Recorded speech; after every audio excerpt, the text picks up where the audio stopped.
So good morning, good afternoon, good evening, wherever in the world you're all calling in from.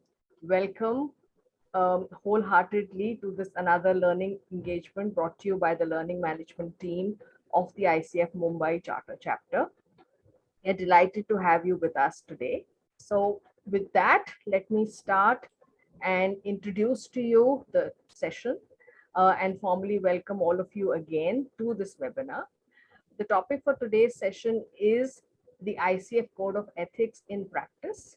We have used the word practice very, very deliberately because the webinar is designed to give us coaches useful tips for staying in compliance with the ICF Code of Ethics and practicing good ethical behavior in our practice. And we've tried to create this engagement with case studies, scenarios, and challenge you to think out of the box. And most importantly, we know ethics is very important. We also want to make it as practical as possible. And Michael believes that it can also be fun. So we are here to kind of engage all your faculties to make sure that ethics is not this boring document that you go through, but we actually convert that into something that we take away by the end of the day. And in order to take us through this, we have none other than Michael J. Marx, Dr. Michael J. Marx, who is the expert speaker for this topic today. Michael is an ICF Professional Certified Coach, specializing in business coaching and corporate consultation. Dr. Marx has served as a leader in the ICF Global Communities of Practice on Ethics. He also serves on the ICF Independent Review Board and leads the team for the Ethical Interpretive Statements. Wow, okay, sorry for that. Additionally, he's the past president of Christian Coaches Network International and the author of Ethics and Risk Management for Christian Coaches 2016. He and his team have founded a nonprofit called Coaching Suicide Awareness. With that, there's also a little fun fact about Michael, that his great grandfather was a count in Pennsylvania. So here we have lords and counts also part of his ancestral generation. So with that, without wasting another moment, it's over to you, Michael. A warm welcome and hearty congratulations for allowing your time to be so up early in the morning to be with us today.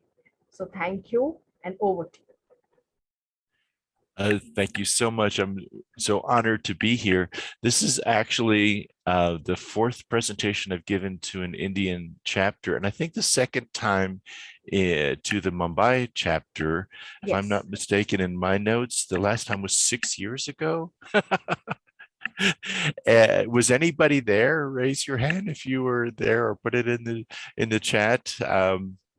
And to jog your memory, I think there was one which you also did in the Jan of 2020.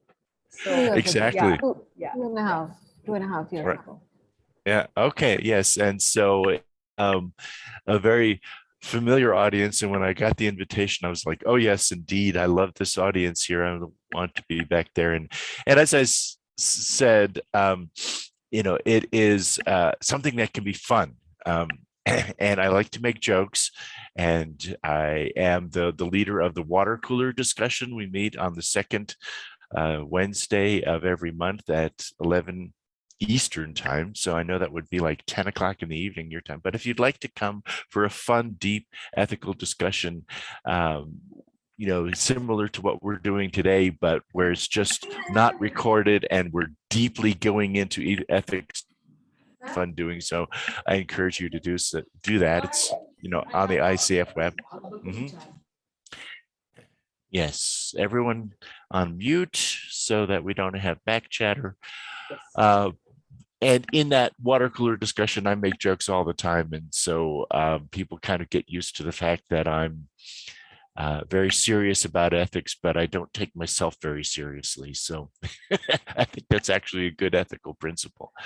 We're going to go through a PowerPoint presentation. This PowerPoint I have made available to the chapter, and I'm not sure how that will be distributed to you, but in the end, if you'd like to contact me, Michael at newtrailscoaching.com, one word. I'd be happy to communicate with you in any way you like. So I'm going to work now on getting my presentation started here. Okay, that's one. That's step 2. And go to the share for step 3. Okay.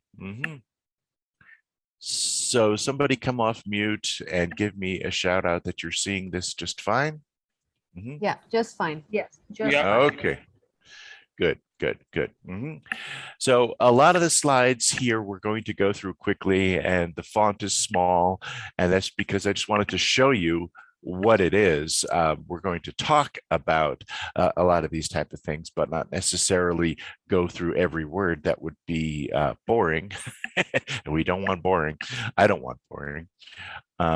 So when we talk about the ethics process here, we have what's called a ethics conduct review process. And you can find this on the website. Where's my laser pointer? There we are. Here's my laser pointer, the ethics conduct review process on the ICF website.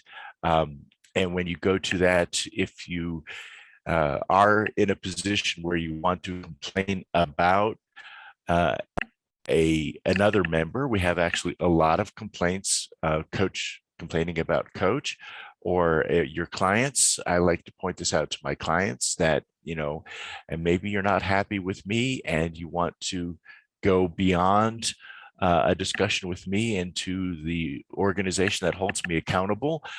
Here's the link. I'm very clear and transparent with that.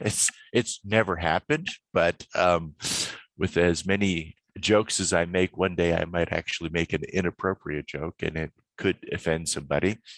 And then they would fill out this formal submission complaint form.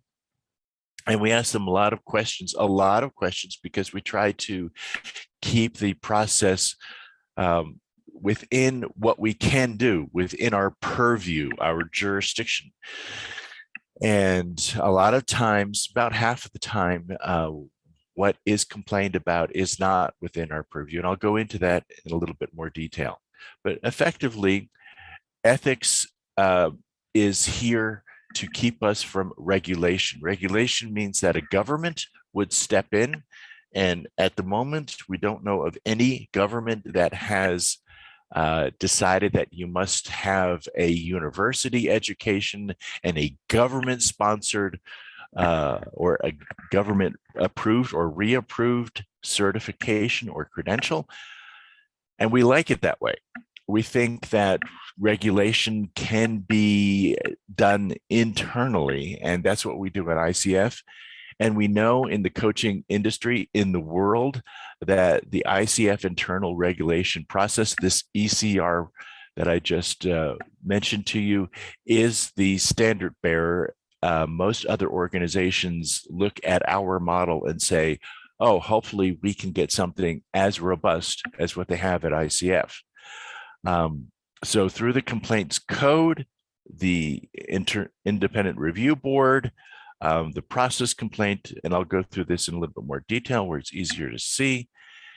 We have the core competencies, and number 1 is ethics. And, it is very obvious when you listen to a recording. I'm a mentor coach and I'm an assessor. When I hear a recording that has breached, this is very obvious here. And as soon as we hear that recording, well, I usually stop the recording and say, okay, this is not a pass. Would we actually file a complaint about someone because we've seen a violation because of the recording? No. We let them know in the review process, you did not pass because of an ethical violation, and that's what we feel is enough. We want in ICF all of our ethics reviews to be pedagogical, in other words, educational, and not punitive, not a legalistic slap of the hand where it makes people feel better. That in our process of reviewing our coaches, remember, we're a nonprofit, we're a group of volunteers, except for the ICF staff that actually works for organization. They work for Associations International. Not everybody knows that. But they're actually a different organization. So from the ICF what do we call it these days? We have new names. The ICF ecosystem. We have 6 family organizations, and the Code of Ethics works with the members and the credential holders.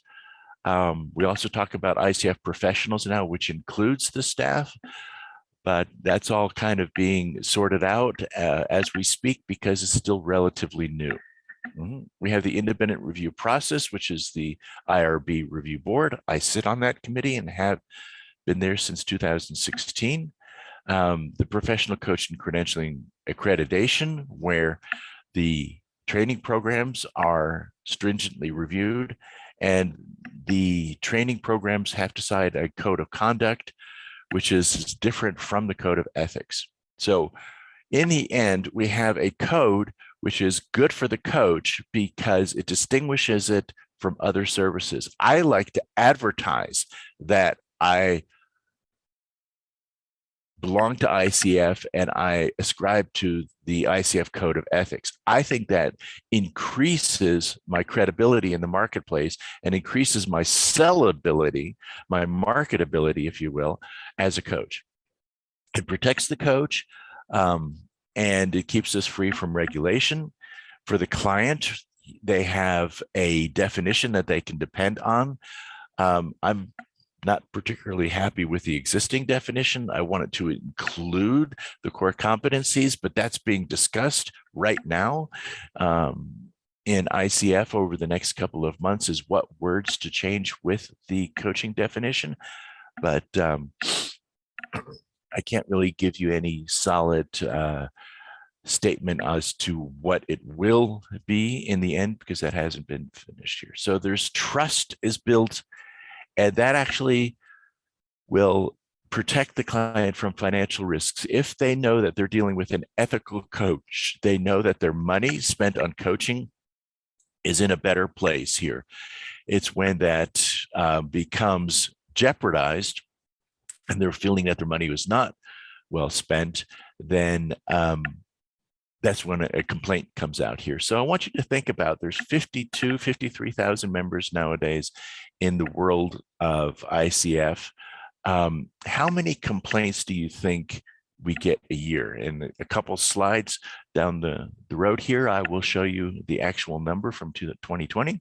But I want you to think about what would be, the number of people that would say, okay, I cannot deal directly with a coach, so I want to go above the coach's head and to a higher organization, and they complain at the global level.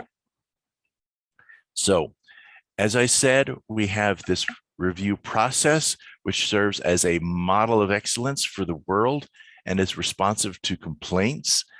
We talk about the ICF members and credential holders being all ICF professionals, and this includes the staff.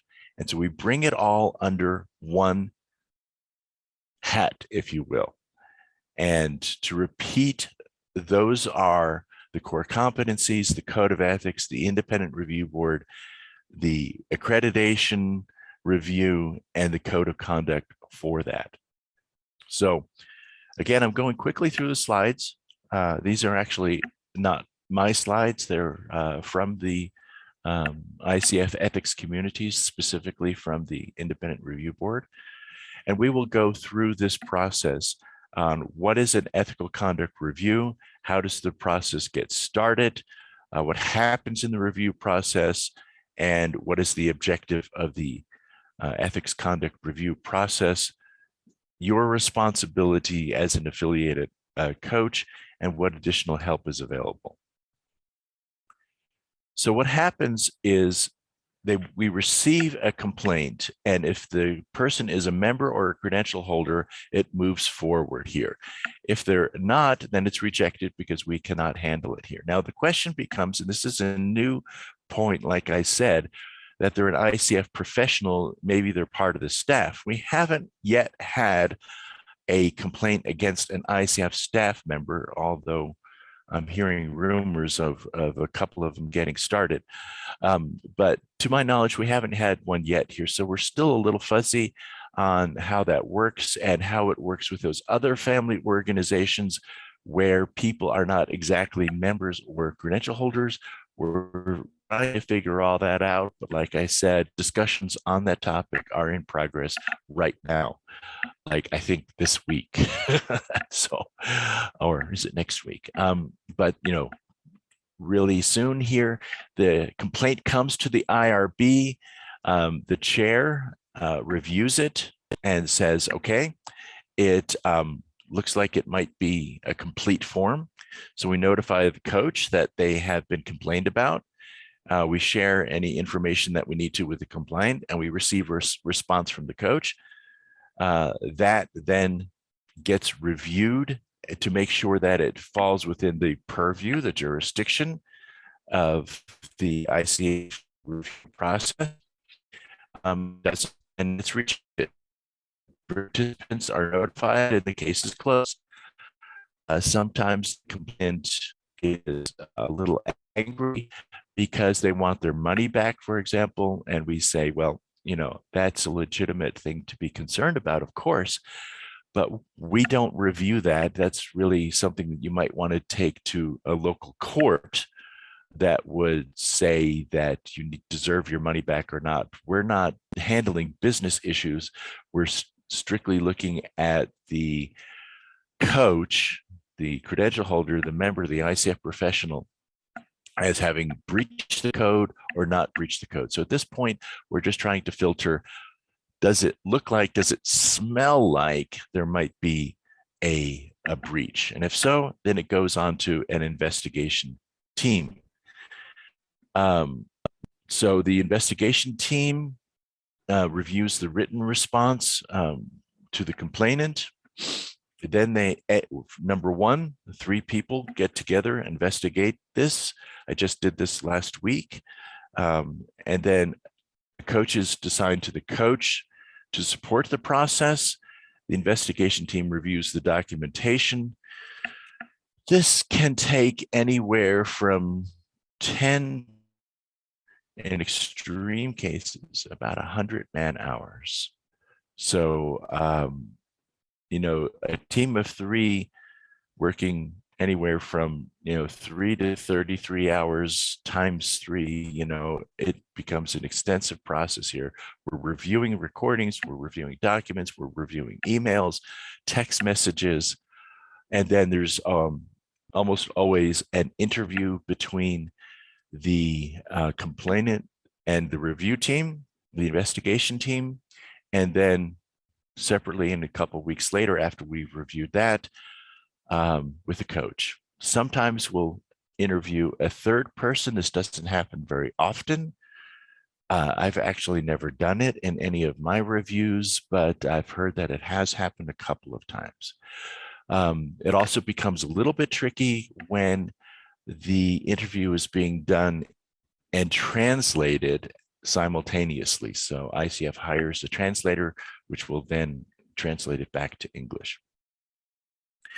So once they have formed a formal written document that goes to a review panel, a final review panel, and 3 different people review the information from the investigation team, they write a formal report stating that there's been a breach or no breach, and then they make recommendations for remedial actions, which we refer to as learning activities, because like I said, we want the sanction not to be punitive, but to be pedagogical. And then that goes back to the Central Leadership Committee.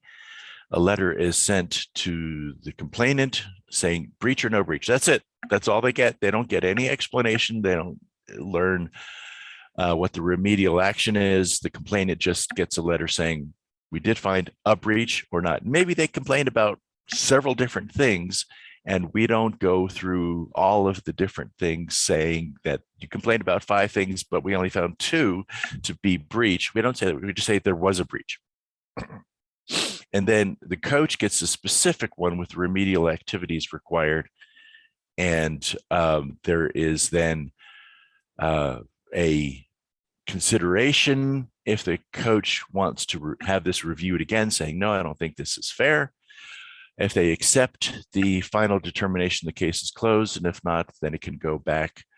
In extreme cases, if they do nothing, which has only happened once or twice, once that I know of, that they lose their membership if they don't do the remedial action.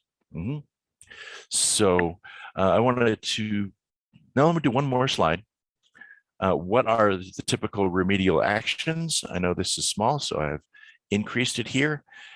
They just get a letter of advisement saying, you know, this is what we think you need to do better. And these things can add to each other. You know, they can get multiple of these things. They might, these ones that are adjacent to each other, next to each other, might actually get added. They get recommended courses and training. Very typically, the contract needs to be improved, and we ask them to revise their contract and show that to us. Sometimes we ask them to write like 1,000-word paper. Not everybody likes to write, so we're willing to take a video or a recording on what they learned through the review process. Sometimes they get prescribed coaching, sometimes mentoring, and with that is included the idea of supervision, you know, either which way the supervisor coach or the mentor supervisor coach. Very popular in Europe, not so popular in the United States. And then there is the possibility that they are ornery, are really not very cooperative and saying, I don't believe in this, I don't believe in ICF, and I don't believe in the Code of Ethics. And if they say that in their response to our remedial actions, then we say, well, then you don't believe in the Code of Ethics, and then you don't really need to stay a member anymore. So we can actually take it away. Good. Could you give an example of a serious complaint just to connect well with the process discussed? So, so many examples. A coach is in a training program. In other words, there's a dozen coaches in a training program in South America. I won't give you the specific country. And in this exercise, she's blindfolded.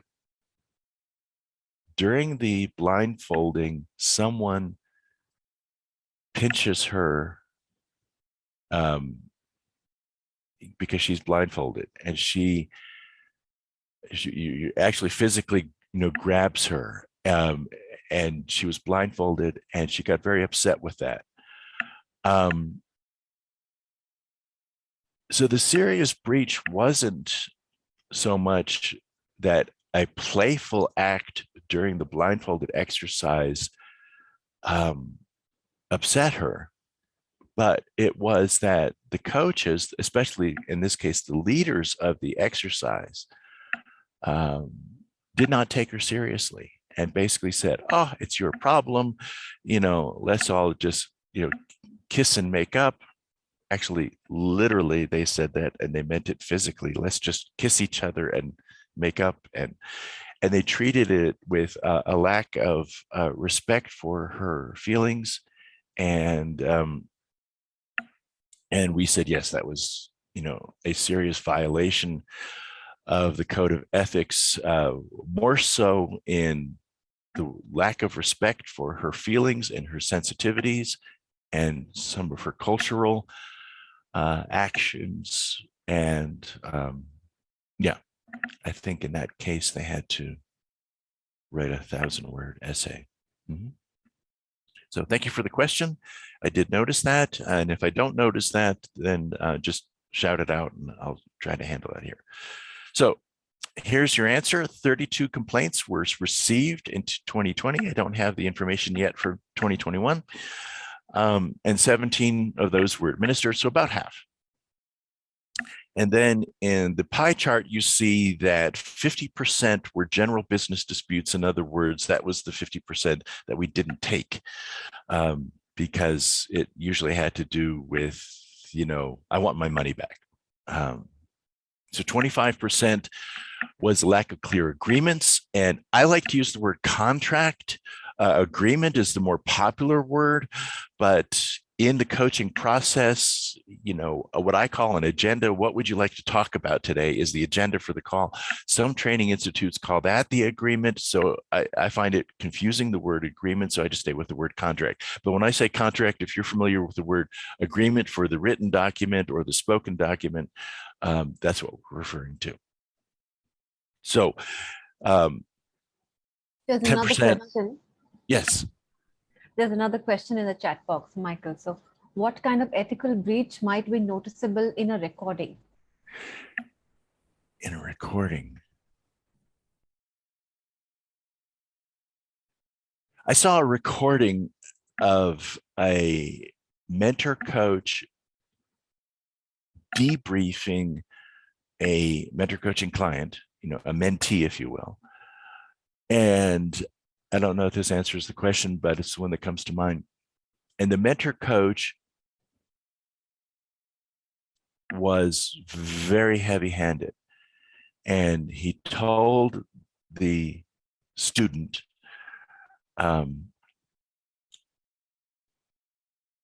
he basically said, you're a bad coach. You've ignored the client. You missed the client's feelings. She was telling you X, Y, and Z, and you ignored it. And she was crying, and you didn't respect her. And he just really heavy-handedly came down on the mentee, and we found that inappropriate. That he would literally criticize and practically, no, actually, he did say, you did a very bad job, and your the recording that you submitted that we reviewed was shocking, and we don't think you're a good coach, and you're not going to get your credential from our organization. And we just found his heavy-handedness to be inappropriate. I hope that answers the question. So let's go to this this circle here below. So really the center is contracting. That's where we find most of the complaints here. It's usual, let's, for example, the physical touch or the heavy-handed mentor. That's what they'll complain about. And I want my money back. And the contract was never explained to me well. So the contracting usually becomes a secondary or tertiary thing, but it's in half of the complaints. So it becomes the biggest volume. The most complaints contained this and so in the sum of things, in the aggregate, we have more dealing with this contract here. So we're really trying to work with that in the ICF education, in the communities of practice, and the different publications that we have. Brand misuse is, like I said, when coaching is misrepresented. And I think this is an important point to emphasize. Often we think, well, a complaint process is just because of me, and maybe I did something wrong, or I feel someone else did something wrong, and you're thinking on an individual level. But remember that when someone is complained about, or when coaching is bad, when it's unethical, everybody that hears the word coaching, whether they know ICF or not, it says, oh, the coaches in my village, the coaches in my city are not ethical. They can't be trusted. Coaching is a profession for riffraff, for, scandalers. That reputation doesn't exist very much anymore. It used to about 15 years ago. And that's kind of the reason why a lot of the Code of Ethics and the review process really, really centers on, are you representing the industry as a good ambassador? So that when someone hears the word coaching and looks at you, they say, oh, this is a respectful profession. And that's kind of where this third one comes in here, professional conduct. You know, the example of someone pinching someone physically and then disrespecting how upset she was would be an example of poor professional conduct. So again, unclear agreements or contracts, misrepresentation of credentials or services. Here, someone says, I have a master's degree and I'm a coach, and it makes it look like they have a master's degree in coaching, but they actually have a master's degree in engineering. But, you know, it makes it look like they're, you know, more educated than they are, would be an example. Confidentiality is a huge one. Often coaches will tell other, we just had a case where a coach referred the client to another coach and breached confidentiality in that she told the second coach that the client had diagnosed mental disorders. And the complainant felt that that was a breach of her confidentiality, that the second coach didn't need to know that she'd been diagnosed with a mental disorder. And we said, yes, in terms of confidentiality, irrespective of the, you know, the diagnosis or not, that was a breach of confidentiality. Conflict of interest, not knowing when to step away. This is a big one. Having multiple roles, often called dual roles, but it's not always two. Sometimes it's 3 or 4.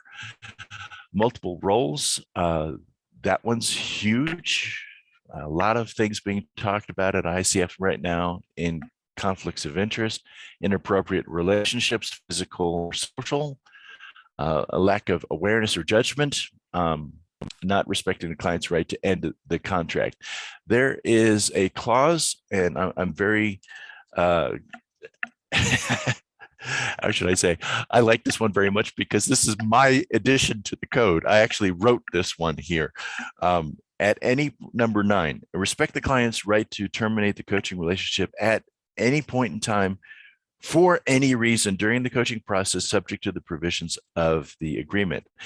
And I was on the committee that helped rewrite the code, and we argued about things. Argued is the wrong word. Discussed, you know, words for hours and hours, just one word for hours. And I said, and we need to add for any reason. And everyone said, oh, that's a good idea. Okay. And I just every time smile when I see that one, for any reason, because it was just so easy to get implemented into the new code. Mm-hmm. Okay. Coming down the home stretch here, we're talking about contracting. This is a diagram from a book that I wrote. You have an inquiry phase, a presentation phase, and I say phase because it doesn't have to be a step. It doesn't have to be a very clearly delineated, we're going to go through this phase and this phase. It can kind of mesh together here, but I feel that there is a process. There's a welcome package often sent. I like to have a coaching demonstration, either referring to a video or I'll coach the client myself, then give them the contract. Sometimes the contract is sent before the demonstration, but as long as the client knows what they're buying, the client's goals are explored. If there's a match, then we make a decision to, you know, go into the contract phase. We have a signed contract, money is sent, what's called consideration in legal English. And if it's a no, then we refer them to someone else. It might be a different professional, it might be a different coach. I've gotten a lot of referrals from younger coaches that just say, this client is too much for me. Maybe you could handle this particular person under these circumstances. And most of the time I can. There's been some cases where I even couldn't do that myself. Mm-hmm. So what's the questions in the chat? There's one question, yes, Michael. So Chitra has asked, we have a credentialed coach who has worked in the realm of psychotherapy, has misrepresented the credential to do work beyond the scope of coaching. clients have had disturbances that they faced and they've reached out to someone in the region. So what's ICF's stance in something like this? Well, at face value, that could be a complaint. So it would be filed in this process that I've gone through here. And the, initial review team would decide if it's an actual complaint, but it does sound like, if I read this correctly, the person in question, the coach in question, is over-representing coaching, is saying, I'm coaching you, but it's really therapy. And so there's a confusion. And there is nothing wrong. In other words, it doesn't happen often, but the complainant would be an indirect person saying, I haven't been personally affected, but I see this as a violation. This is actually number 14. As an ICF professional, I adhere to the ICF Code of Ethics in all my interactions. When I become aware of a possible breach of the code by myself, or I recognize unethical behavior in another ICF professional, I respectfully raise the matter with those involved. In other words, I talk to that professional. So on the local level, you would try to talk to them individually here. If this does not resolve the matter, if you can't do it in a one-to-one or with just a couple of people there locally, then I can refer it to a formal authority, for example, ICF Global, for resolution, and it would go through this process.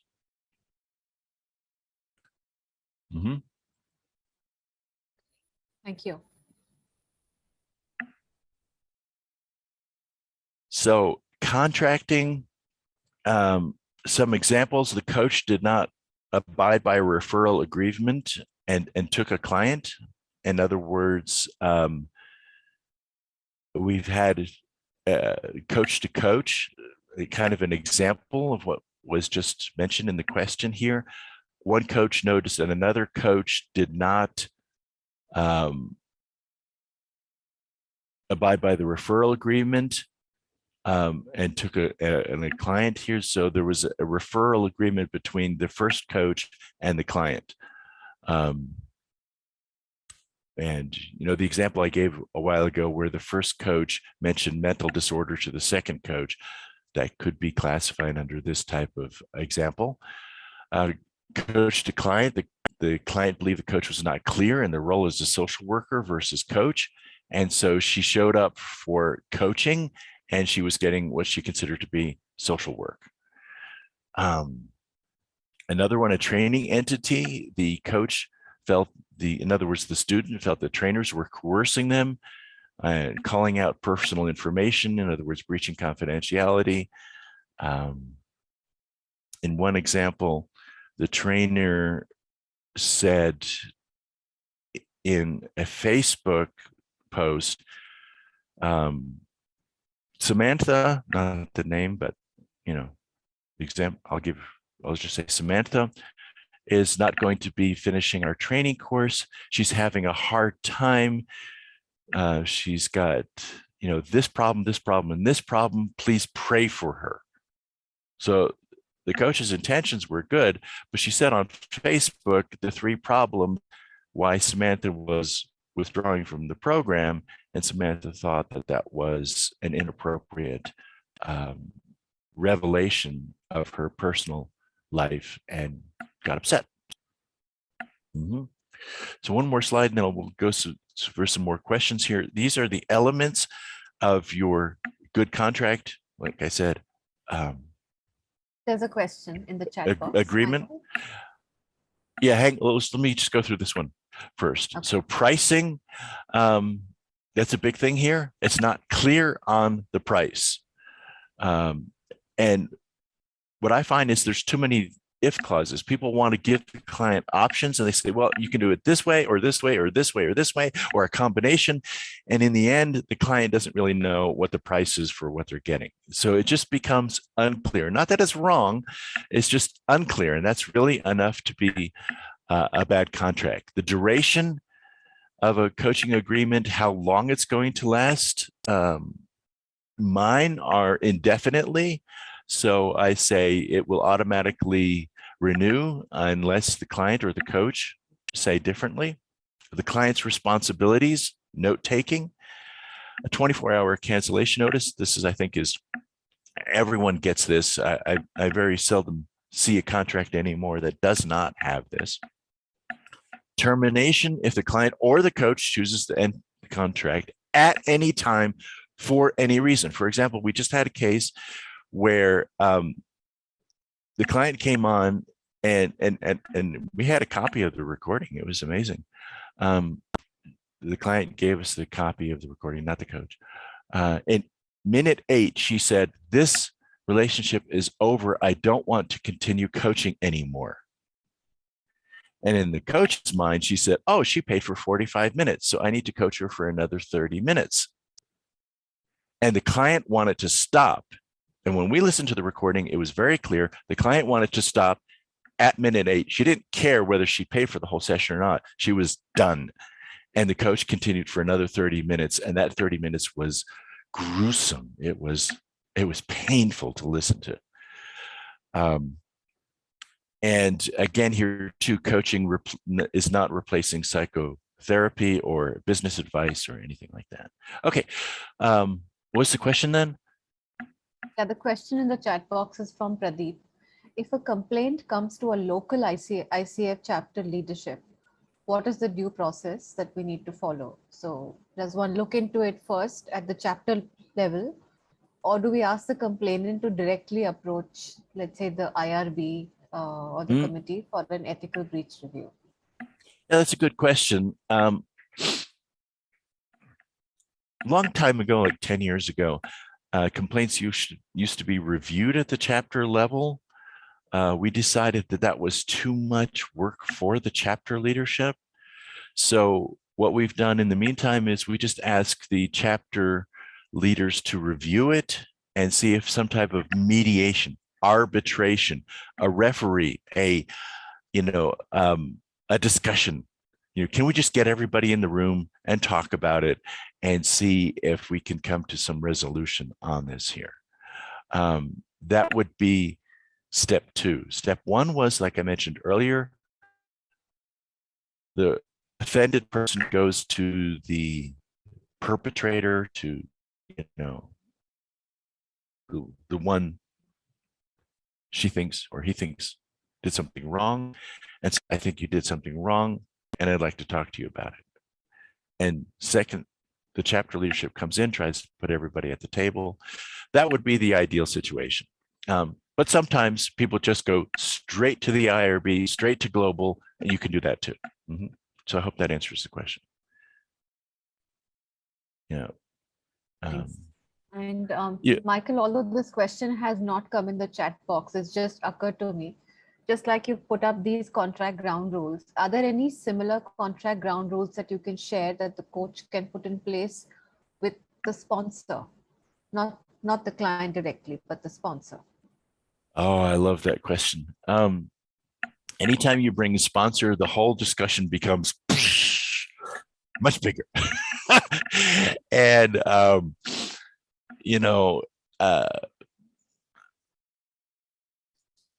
this is on the ICF website, some ground rules, and I've just picked out 8 of the normal ones here. There is an example of a individual contract on the ICF website. There's an example of a sponsor contract on the ICF website. Both of these need to be updated. For example, they refer to the International Coach Federation, not the Coaching Federation. I've volunteered to update those 2 contracts, and it's been on my desk for a year. I just haven't gotten to it yet. But if you'd like to help me, let me know. So here is an example of the types of things that go into the individual contract, all of these would apply to the sponsor contract. You know, coaching is not therapy. Everything will be confidential. So the main difference in the sponsor relationship is the reporting. And what I like to do, this is my personal practice, is I get the coach. I'm the coach, and I get the sponsor or sponsors, could be multiple people. For example, the boss, the human resources, the person from finance sometimes, the client or clients, because it could be a group. I get everybody in the room and we come to an agreement on how the sponsor will be reported to as per the results of the coaching situation, the coaching event. And I always say the normal way to do this is that the clients report to HR, that the client reports to the boss. Do you want anything different? And then we negotiate that, but we do that up front. So that was an excellent question to kind of tee up. I've got 2 more slides before we go into the breakout rooms. You are in the middle of the ICF, the client, the sponsor, other coaches, the industry I mentioned here, the community. You know, keep in mind, you represent coaching yourself and the brand of coaching to the community around you.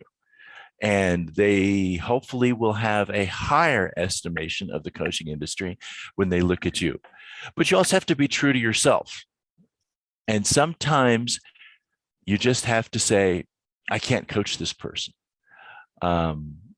Now, when that happens, one of the principles of ethics is never abandon the client. You just don't say, hey, you know what? I can't coach you. It's like, you might be better served with a different professional. Let's have a coaching session where we examine who that professional, what kind of professional, you know, how you can transition to the other one. And then make it very clear that you're not going to continue, but you are wanting to help them. When I do that, and I've only done it once in my 20 whatever years of coaching, but when I've seen it happen with other people, especially here, when it does happen that you just, you know, transition, it needs to be done with a lot of respect, making sure that nothing that smells like discrimination, age, you know, gender, color of skin, you know, anything like that has anything to do with you turning over them to another person here. But you have to respect yourself, and you have to also reserve the right to walk away and say, I don't think I'm the best person to do this. What I would highly recommend is you talk to your mentor coach, and you talk to your supervisor. You have a group of people that can help you. The ICF water cooler sometimes becomes a place for that. And then the last slide is those type of interactions that you keep in mind: the ICF standards, the 28 standards of the Code of Ethics, your contracts. Oh, I've got this here. Standards. I like my animation. The contracts. The confidentiality is always huge. The breach of confidentiality is one of the fastest things that people get irritated about. Conflict of interest, that you're always looking at, does my dual role, my multiple ways of interacting with this person or group affect the fairness of the coaching relationship? That I'm always working on creating awareness, because that's what coaches do. It's one of the essences of our core competencies. That our role of a coach is clear, that we're showing up in an authentic way, that we're not lying or pretending or role playing. You know, I love acting on stage and being in theater, but not in coaching. It just I can't pretend ever when I'm in a coaching situation. And then, like I said, probably the biggest one is respect. Respect. I think if you'll respect the client, and if you'll try to do what's best for the client, and if you'll communicate with the client deeply and often, you can avoid being in a bad ethical situation. So we're doing okay on the time. I want to go into the sample cases. I have 2 prepared, but we're only going to do 1. I always have a backup one in case the first one doesn't work very well. So if you don't like this one, you can chat or let us know, and I'll give you a second one. But we're at that juncture. Do we have other questions before we want to go into the breakout rooms? How are we doing here? There was one follow-up question to the previous question. There was a question on what do you do if a complaint comes to the chapter directly. So there was just one follow-up question to that, which is there a formally defined role that the chapter leadership has in matters like this? Or do we just play it case to case? Case to case for sure. Because I can tell you, every case is different. I mean, I've looked at hundreds of cases over the last, 8 years. It's amazing. They're all different. So they all need to be handled with special consideration. However, you do have a chapter agreement code of conduct. It is laid out. I don't remember in that code of conduct of chapter leaders any specific obligations in there other than what I just mentioned before. I think it's good leadership in any environment that if your people, people in your group that you're the leader of are, living with each other, then do some intermediary work, do some refereeing, do some mediation, and see if it can't be resolved. Because I think most people are willing to resolve things. Sometimes not, though. So I didn't answer that question well because I don't really know the answer. There's one more question which has just popped up. Do you want to take that now, Michael, or do you want to take it towards the end? It's on brand misuse with an example. If you've come across something like I'll think about that while you guys are in the breakout rooms and maybe give you some more examples. But one that just quickly comes to mind, this happens a lot, is you let your credential or your membership expire. You don't renew it, but you keep the ICF logo on your website, for example. Okay, and then I'll review this other one that's in the chat now from Harris during the breakout session. Okay, so we can give you enough time for all 78 people. Wow, 78 people showed up for this. Thank you so much. I feel so honored that 78 people wanted to hear me. Okay, so we're sending people to breakout now. Everyone's back. Okay, we have 15 minutes to discuss this and answer other questions. And probably you want to have some time at the end for final discussions here. I have another slide which will show you the answer. But before I do, I want to hear what you think should happen now. What is the breach? Is there a breach? Can I go on behalf of the team? Yeah, okay, sure. Thanks, Michael. So in our group, we felt the ethical standards, the section 1, responsibility to clients, the clause number 2 was in a way breached. absence of a clear agreement contract regarding the roles, responsibilities, and rights of all parties involved with the client sponsor prior to the commencement of services, in conjunction with Section 3, responsibility to professionalism, invoking clause number 21, make a verbal and written statement that are true and accurate about what I offer as an ICF professional and what is offered by ICF, etc., etc. So in spirit, Michael, what our team believed is that perhaps it was not well articulated in terms of what is the clear rules, responsibilities, and what is going to be delivered in sense. Yeah. Excellent. I like it very much. Who would say something in addition? Because everything what he just said, I think, is very good and very correct. In addition to that, other responses from other group spokespeople. Can I share? Sure. Thank you. I'm representing group number 3.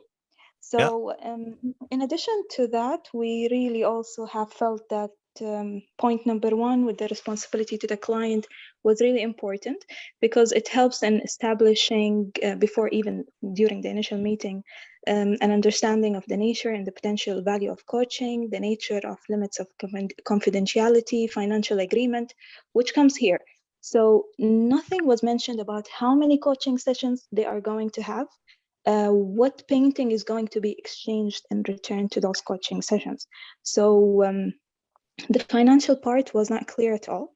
In addition to that, creating an agreement was really important because it highlights the roles and responsibilities. It sets the expectation to the client so that they really understand what is coaching, what's the value out of it, even before commencing with that kind of service, which was the error here.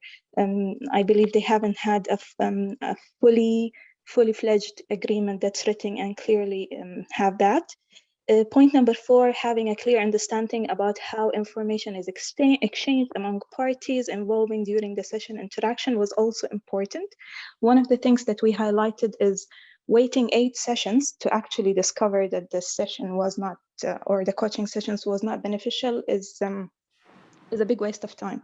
So one of the things that can be done with all coaching agreements and coaching relationship is having milestones where they actually reflect on this agreement and the value that's coming out of it. So one thing can be maybe after 2 sessions, 3 sessions, they have a sitting where they actually see the value. How is the coachee progressing? Is there any enhancement that they're getting out of it or not? Rather than waiting for all the 8 sessions. And in case if there is no benefit, then they can breach or terminate that agreement early on rather than waiting till the end. We felt those was the main important points that were wrong here. Thank you, Excellent. Michael. Excellent. Can I add something? Well, yes, please.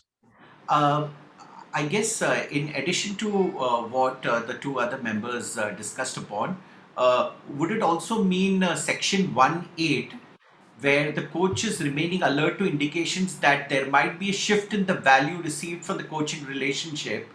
So if so, make a change in the relationship or encourage the client to seek another coach, seek another professional, or use a different resource.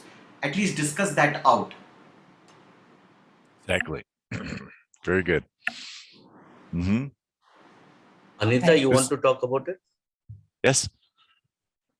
Yes, I think a lot of what was discussed and shared right now, we discussed as well.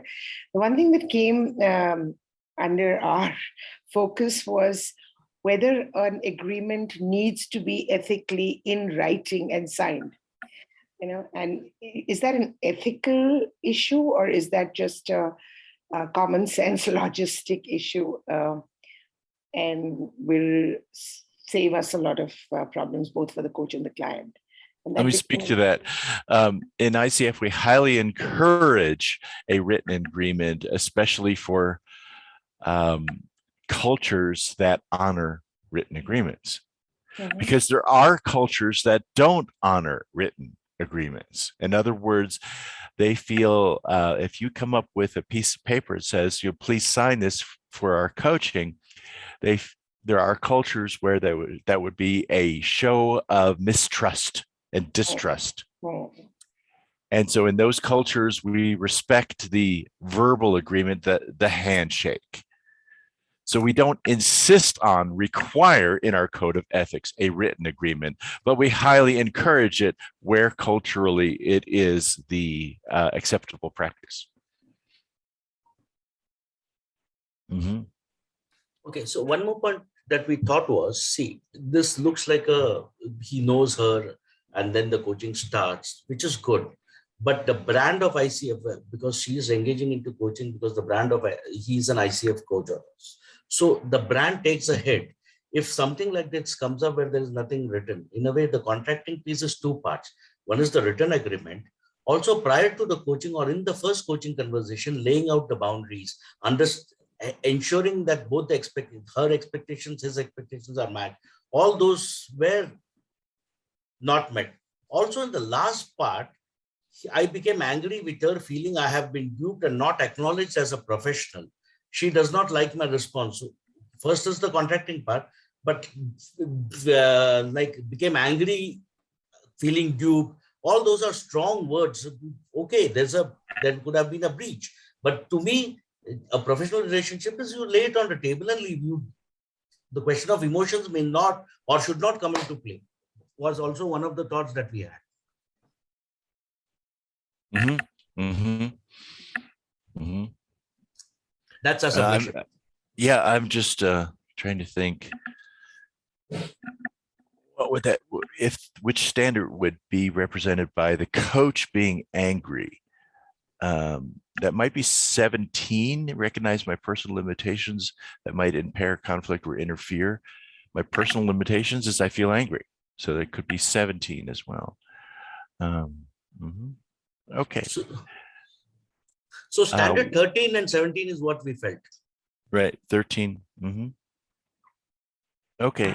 I guess in the same light, 18 also would be applicable because you try and resolve it out.